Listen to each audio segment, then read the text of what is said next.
Starting right now on ABC's This Week. Security alert. U.S. authorities on edge. I have never seen a threat matrix so serious. New airport worries this holiday week.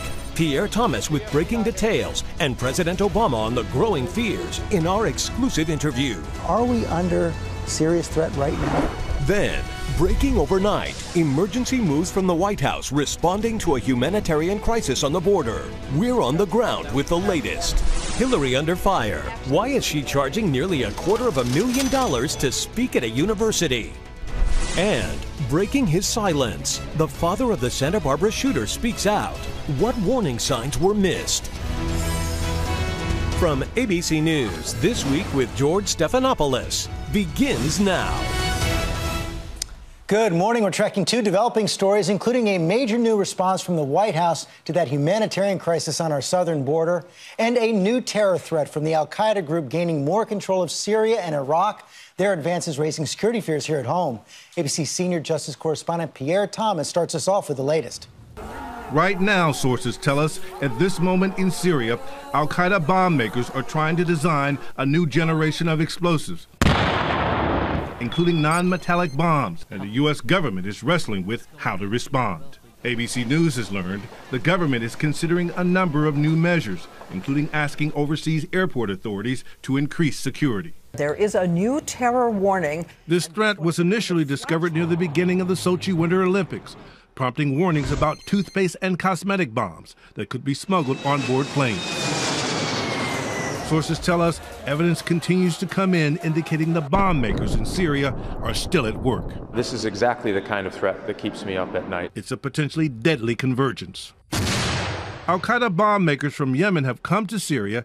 At the same time, thousands of foreign fighters, including many from Europe and some from the U.S., have arrived to join Al-Qaeda-inspired groups. The fear is that once the stealth bombs are designed, there's available manpower to carry out attacks, with fighters carrying passports from Western countries that allow easy access to the U.S. What's more, terrorists are flowing back and forth over Syria's porous border with Iraq. This week, after a classified intelligence briefing about Iraq, senators issued a warning. One thing I learned from this briefing, our homeland is at risk. This is an urgent counterterrorism situation that our country faces. Congressional leaders say it's an especially dangerous moment. I've been on the Intelligence Committee for 10 years, chairman for the last 4 years. I have never seen a threat matrix so serious, so varied, and so many different streams of threat. In addition to threats from abroad, U.S. officials have to worry about so-called lone wolves here at home. Extremists radicalized on the internet, like the Tsarnaev brothers, who allegedly bombed the Boston Marathon. So as the 4th of July celebrations near, U.S. intelligence officials will be as intense as ever, even though there is currently no known specific plot.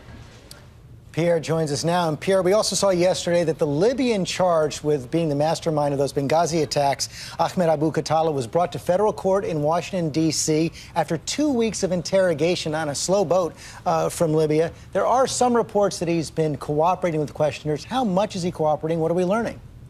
George, on this slow boat ride across the Atlantic, Khattala faced two separate sets of interrogations. First, a special team pressed for intelligence about any imminent threats. Then about a week ago, he was read his rights by the FBI, who also pressed him for answers. We're told he cooperated, giving some details but never admitting guilt. And this is a complicated prosecution ahead. George, he'll be treated like a common thug in civilian court. Prosecutors have to be able to show evidence that ties this guy directly to that case. The pressure is going to be on the Justice Department to prove that case in court. And he faces pressure because he now is looking at the death penalty. He's going to have to roll the dice and either go to trial or plead guilty and perhaps save his own life. Okay, Pierre, thanks very much.